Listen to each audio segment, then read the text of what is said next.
आज का शिरडी साईं संदेश। परमात्मा की कृपा और प्रेम अनंत है। वह सदा हमारे साथ है, हमें देखते हैं, हमारी प्रार्थनाओं को सुनते हैं और हमारे जीवन का मार्गदर्शन करते हैं। लेकिन अक्सर हम अपने जीवन की उलझनों और दुखों और चिंताओं में इतने खो जाते हैं कि हमें यह एहसास ही नहीं होता कि ईश्वर हर क्षण हमारे साथ हैं। भगवान कहते हैं, जो मुझ पर अटूट श्रद्धा और विश्वास रखते हैं, मैं स्वयं उनका मार्ग प्रशस्त करता हूँ।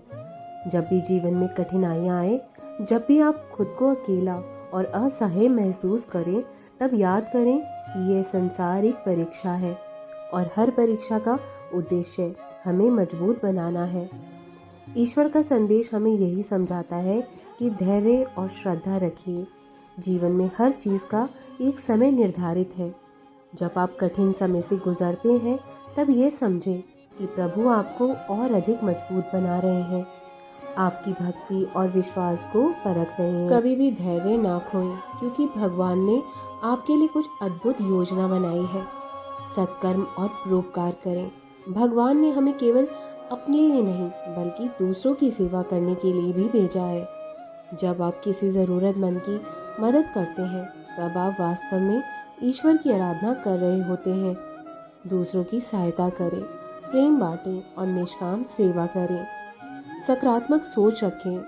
जीवन में कई बार चुनौतियां आएंगी, लेकिन जो व्यक्ति भगवान के प्रति विश्वास और सकारात्मक सोच बनाए रखता है, वही सफल होता है। हर परिस्थिति में यह माने कि ईश्वर जो कर रहे हैं, वह हमारे भले के लिए ही हो रहा है। प्रार्थना और ध्यान करें। जब भी मन व्यथित हो, तो ईश्वर का नाम लें, उनका ध्यान करें, भजन गाएं, मंत्र जपें। इससे आपकी आत्मा को शांति मिलेगी और आपका मनोबल भी बढ़ेगा। मोह माया में ना उलझे। संसार का हर भौतिक सुख अस्थायी है। ये शरीर नश्वर है, लेकिन आत्मा अमर है। ईश्वर की भक्ति और सत्य के मार्ग पर चलकर ही हम सच्चे आनंद की प्राप्ति कर सकते हैं। भगवान का प्रेम हमारे प्रति असीम है। ईश्वर हमसे बिना किसी शर्त के प्रेम करते हैं। हमें बस इतना करना है कि अपनी आत्मा को पवित्र करें, ईमानदारी और सच्चाई के मार्ग पर चलें और उनकी भक्ति में लीन रहें। याद रखें, जब आप ईश्वर को सच्चे हृदय से पुकारते हैं, तो वे आपकी सहायता के लिए अवश्य आते हैं। भगवान का नाम सुमरन करें, जीवन सफल होगा आपका। ईश्वर की कृपा से ही भवसागर पार होगा। सदैव ईश्वर का नाम लें और उनके प्रति आस्था बनाकर रखें। फिर देखना आपका जीवन सुख, शांति और समृद्धि से कैसे परिपूर्ण होगा। हाँ, ये संसार वास्तव में एक माया जाल है। जो कुछ भी हम देखते, सुनते और अनुभव करते हैं, वे सब अस्थायी हैं।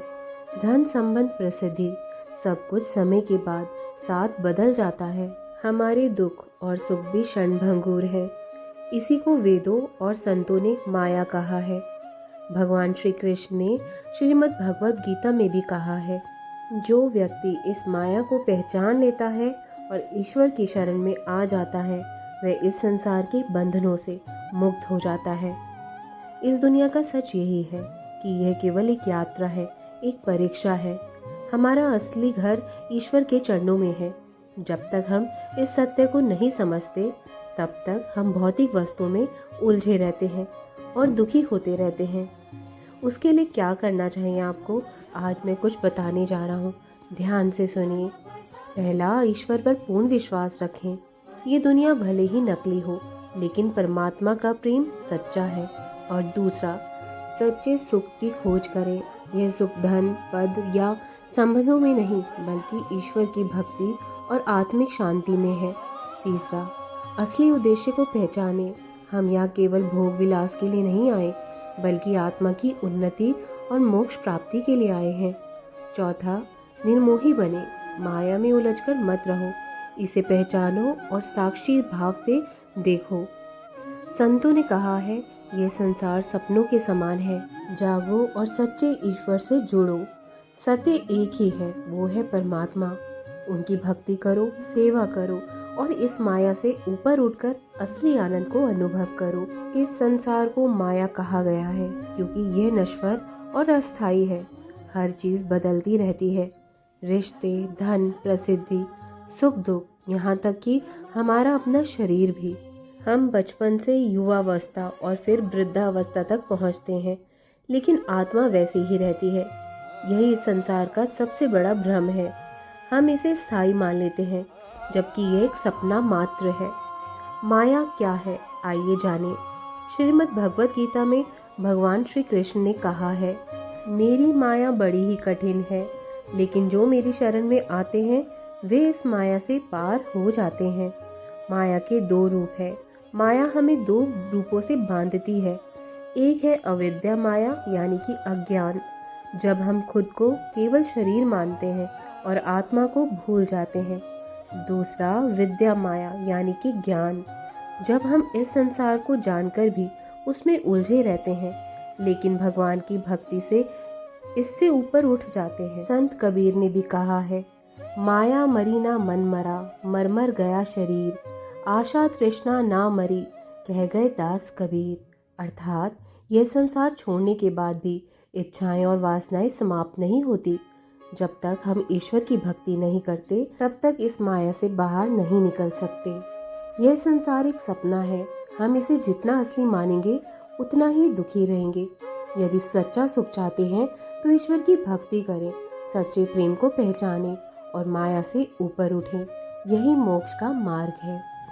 राम कृष्ण हरि, राम कृष्ण हरि, राम कृष्ण हरि।